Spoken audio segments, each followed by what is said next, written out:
Hey guys, I sort of just made this account to sort of share my experiences with psychedelics because, mainly DMT because that's the one that really changed my life the most. I mean, well, mushrooms too. Any sort of strong tryptamine was completely transformative to who I was and just changed me completely as a person.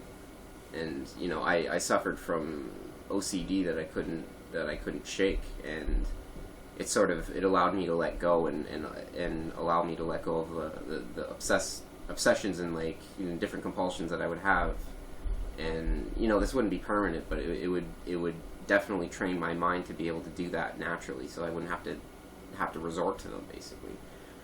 But it wasn't just that drew me to it. It was just the whole world inside of it. It was a completely alternate reality. I would do it in sensory deprivation environments. So I would close all the all like take off all the lights, do it alone in silent darkness. That would be the Terrence McKenna recipe, I guess. And yeah, when you create a sensory deprivation environment, you can really have experiences that are beyond real in the open eye. So like you can have entity contact, and these things actually touch you and physically, you can like I felt them sitting on my bed, and I would feel it sink in. Like it's that real. I even had my chair shake a bit when I was smoking DMT inside this basement, which is kind of scary when you do it in a basement. It's pretty creepy, especially this one. It's like a fucking lab. Well, it is a lab, but anyways, yeah, I want to talk about my first DMT experience, and that one was pretty, like, amazing. I mean, I had mushrooms experiences before this, probably like 20 maybe, maybe more than that. I had probably on my 15th, I had my first, like, true level 5 ego death, and that was basically when you experience your own death. Like I suffocated and I thought I was dead, and I was just in God space. I was in the Godhead, and that's all I could see in my room. And my bed sheets were moving all over the place, and there was aliens and shit in my room. Like it was incredible. Like they were petting me like I was a cat at the end. But I want to talk about my DMT experience, my first breakthrough. I would have I smoked it twice before I had a breakthrough, so I would have really, really complex closed-eye visuals that were very beautiful. It was very Alex Gray-like, and lots of interweaving, I guess you could say, like the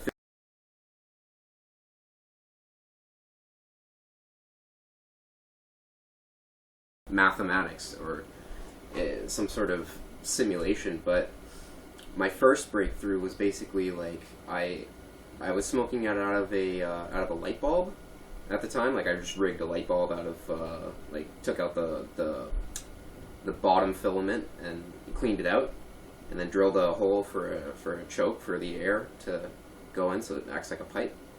And then yeah, I did that, and like my first breakthrough, like I actually was like knocked out. I just lost consciousness, and I woke up in this really vibrant explosion of color and patterns, and it kept exploding and exploding until it formed this room. And then there was these seven entities in front of me, and they were made of patterns and light, and they were pulsating and vibrating. And there was a lady on the right, and I had a strong impulse. It was a lady. I knew that they were humanoid, but I didn't. I couldn't really make out what gender, if they even had a gender. I just knew that there was feminine energy that was sort of radiating off of this lady, and she was showing me this object, and my mind was focused on the object pretty much, and it kind of zoomed into that a bit, and then this cage with all these toys or something. They were alive though. Like one of them looked like Plankton from SpongeBob SquarePants. I strictly remember that. And these toys were just in there, and they were in a cage, and I got the strange feeling that these entities wanted me to let those toys out. And I don't know if that's supposed to be some sort of archetypal, dream interpretation thing, but something that maybe it represents my childhood.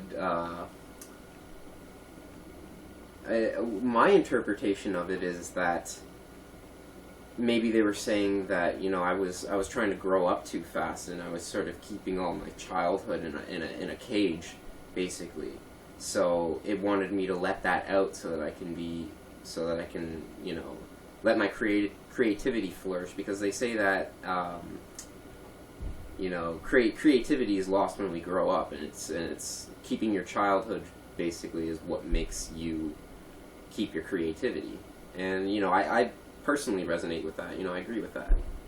And it's just amazing how each one of my trips have had a sort of logic into them. Like, it's supposed to be considered nonsense and chaos and all of that, but every time I have a trip, I draw what happens and I write about it. And I've gotten better and better at doing this, so I can remember so much from my trip now, like vividly. I can draw really really accurate depictions of what I'm seeing, and to the point where I'm actually seeing synchronicities and coincidences and actual logic arising from it. It's almost like there's some sort of program inside of me that's taking in information and then turning it into whatever this experience is, and then when I come out of it, I output it into this world. So then it's almost like if I keep doing this, then it starts changing my